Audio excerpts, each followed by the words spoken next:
আসসালামু আলাইকুম প্রিয় শিক্ষার্থী বন্ধুরা, তোমরা জানো যে সকালে আমি তোমাদের সাথে একটা ভিডিও শেয়ার করেছিলাম যে আমাদের private university United international university তারা কিন্তু একটা আন্দোলন শুরু করেছিল।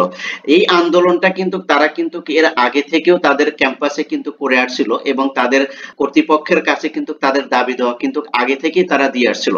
কিন্তু কর্তৃপক্ষ কিন্তু সেই তাদের দাবি দেওয়ার প্রতি ততটা গুরুত্ব না দেওয়ার কারণেই কিন্তু আজকে সকাল থেকে তারা কিন্তু কি করে আন্দোলন শুরু করে নতুন বাজার বাড্ডা নতুন বাজারে। অর্থাৎ সেখানে তখন যারা আন্দোলন করতে থাকে তখন আমি তাদের আপডেট নিতে দেখি যে তাদের 5টি দাবিকে সামনে রেখে তারা আন্দোলন শুরু করছে। এই 5টি দাবি ছিল হলো এই দাবিগুলোর মধ্যে ছিল তাদের একটা দাবি ছিল হলো 15% যে ব্যাট ধরা হয়েছে তাদের এডুকেশনের উপর, সেটা কি করতে হবে, মওকুফ করতে হবে। আর উপাচার্যের অর্থাৎ শিক্ষা প্রতিষ্ঠানের অর্থাৎ ইউনিভার্সিটির কর্তৃপক্ষের স্বেচ্ছাচারিতা এই যে আচরণ এগুলো কি করতে হবে, প্রত্যাহার করতে হবে। আর একটা দাবি ছিল যে সকল প্রাইভেট ইউনিভার্সিটিকে নিয়ে একটা রিফর্ম সংস্কার কমিশন গঠন করতে হবে। তারপরে আরেকটা দাবি এর ভিতরে ছিল, সেটা হলো যে তাদের যে কিছু শিক্ষার্থীদেরকে করে দিয়েছিল, কি বলে যে বহিষ্কার করেছিল, সেগুলো কি করতে হবে, নিঃশর্তভাবে প্রত্যাহার করতে হবে। এই ছিল হলো তাদের আন্দোলনের মূল উদ্দেশ্য।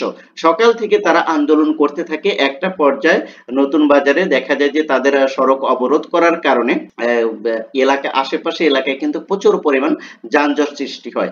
তখন তারা এই আন্দোলন আরো বেগবান করতে থাকে এবং তারা ঘোষণা করতে থাকে যে আমাদের এই 5 দাবি যদি না মানা হয় তাহলে আমরা আগামীকাল থেকে সারা ঢাকার টাউনকে ব্লক করে দেব।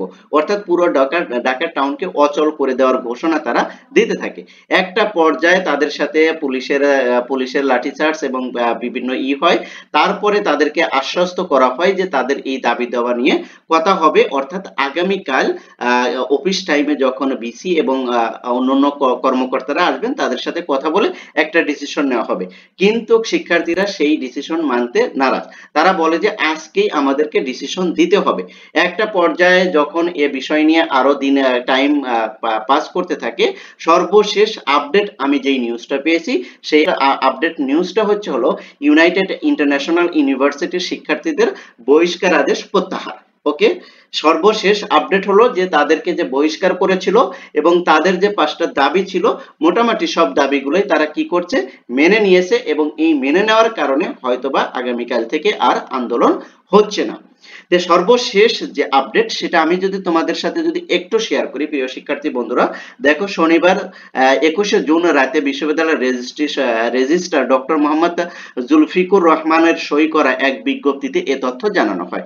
দেখো এটা কিন্তু আমি তোমাদেরকে দেখা দিচ্ছি, তোমরা একটু দেখে নিও, ঠিক আছে।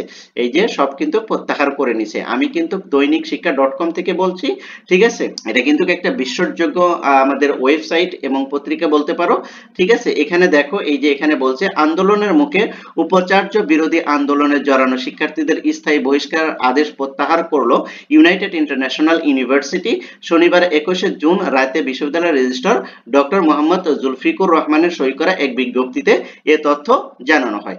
তার মানে এই আন্দোলনটা যে আগামীকাল যে তারা ঘোষণা করেছিল যে এটা একটা বিশাল একটা আন্দোলনের রূপ নেবে, অর্থাৎ সকল প্রাইভেট ইউনিভার্সিটিদেরকে একত্র করে তারা একটা আন্দোলনের চেষ্টা করছিল।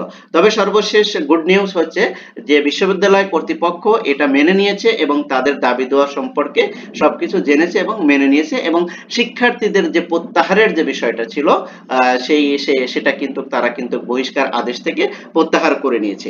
এই ছিল ইউনাইটেড ইন্টারন্যাশনাল ইউনিভার্সিটির আন্দোলনের সর্বশেষ আপডেট। এরপরে যদি আরো কোনো আপডেট যদি আসে তাহলে অবশ্যই আমি কিন্তু শেয়ার করব তোমাদের সাথে এই চ্যানেলে। তাই তোমাদেরকে এই চ্যানেলটি সাবস্ক্রাইব করতে হবে। আর এই ভিডিওগুলো যদি ভালো লাগে তাহলে অবশ্যই লাইক কমেন্ট শেয়ার করে তোমাদের ফ্রেন্ড সার্কেলকেও দেখার সুযোগ করে দিতে হবে। নতুন আপডেট আসা পর্যন্ত তোমরা সুস্থ থাকো, ভালো থাকো। আল্লাহ হাফেজ।